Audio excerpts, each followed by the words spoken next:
E o mais importante é alinhar as expectativas, né, do tipo, da gravidade dessa cardiopatia congênita com o estilo de vida que essa família quer proporcionar para essa criança e levando em consideração possíveis limitações que isso venha a empregar, né, nessa sobrevida desse indivíduo.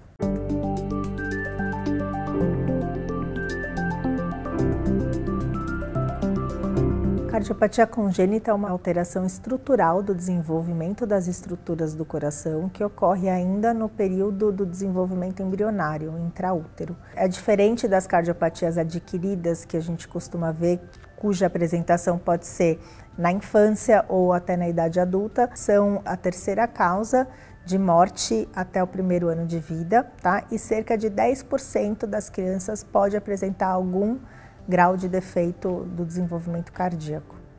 A maioria das causas de cardiopatias congênitas estão associadas a uma herança genética que a gente chama de multifatorial, que é quando existe uma predisposição genética, mas existe uma intervenção do ambiente para favorecer a ocorrência daquela característica. E dentre as causas, a gente pode citar afecções maternas, né, tanto infecciosas quanto comorbidades. Então, dentre as infecções maternas é importante destacar a toxoplasmose, a rubéola, e dentre as doenças maternas é importante destacar a diabetes mellitus e o hipotireoidismo. Algumas substâncias que podem ser ingeridas pela mãe durante a gestação predispõem à prevalência, à ocorrência de cardiopatia congênita, como ácido retinóico, alguns anticonvulsivantes, alguns anti-inflamatórios e lítio.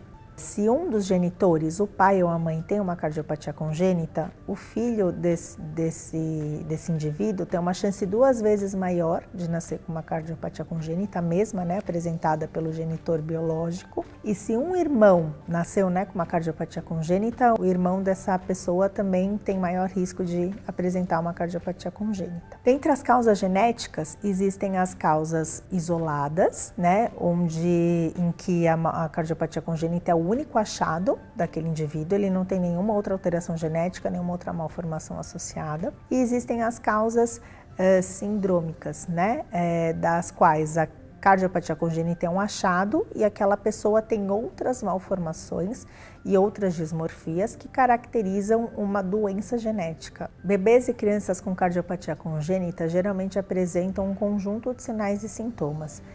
É importante destacar a cianose, que é o arroxeamento de lábios e extremidades, e isso se dá pela baixa oxigenação dos tecidos, dificuldade respiratória, respiração ofegante, falta de ar por causa da baixa oxigenação dos tecidos. Eles também podem apresentar cansaço e fraqueza aos mínimos e leves esforços, porque o coração não dá conta de oxigenar propriamente o tecido do organismo. E a gente nota principalmente em bebês uma restrição da velocidade de crescimento e ganho ponderal, ganho de peso.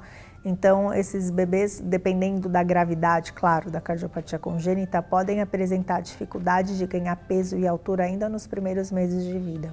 Para aqueles defeitos congênitos que são leves, observação e monitoramento podem ser suficientes. Por quê? Porque dependendo do defeito congênito, ele pode ter uma resolução espontânea. Um exemplo disso são aqueles sopros que são as comunicações intraatriais ou intraventriculares de pequeno tamanho.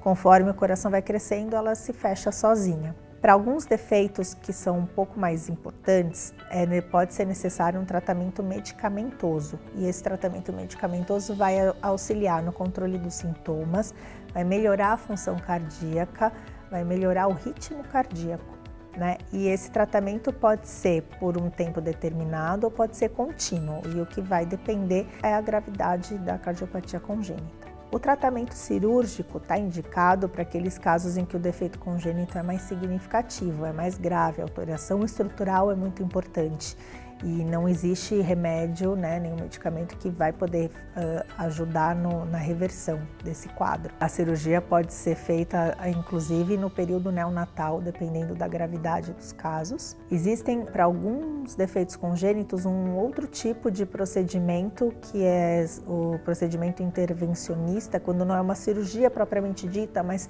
é um catéter que é guiado, né, da região da virilha até o coração, e esse catéter tem propriedades que vão ajudar ali a resolver aquela alteração congênita estrutural. Então, isso é muito utilizado nos casos de coarctação de aorta e estenose de válvulas cardíacas. E, por fim, quando o defeito congênito é muito grave, pode-se indicar logo um transplante cardíaco, em que o órgão doente é substituído por um novo coração sadio. O diagnóstico de um bebê ou uma criança com cardiopatia congênita pode ser muito impactante para os pais. Os pais têm que ser norteados, né, de como prestar a melhor assistência, o melhor cuidado para o filho deles nesse momento.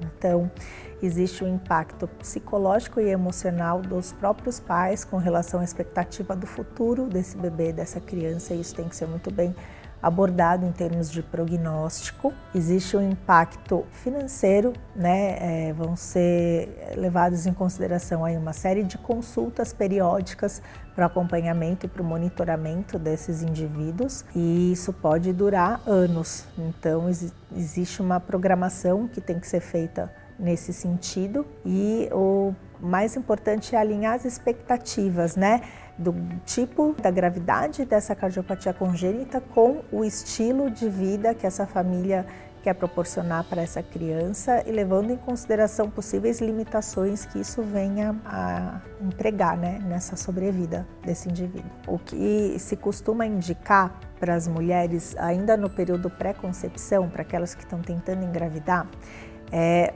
a prescrição de um suplemento, que é o ácido fólico, tá? Ele deve ser ingerido ainda antes de engravidar, pelo menos 3 meses antes da concepção, e o seu uso deve ser mantido até pelo menos o 3º mês de gestação.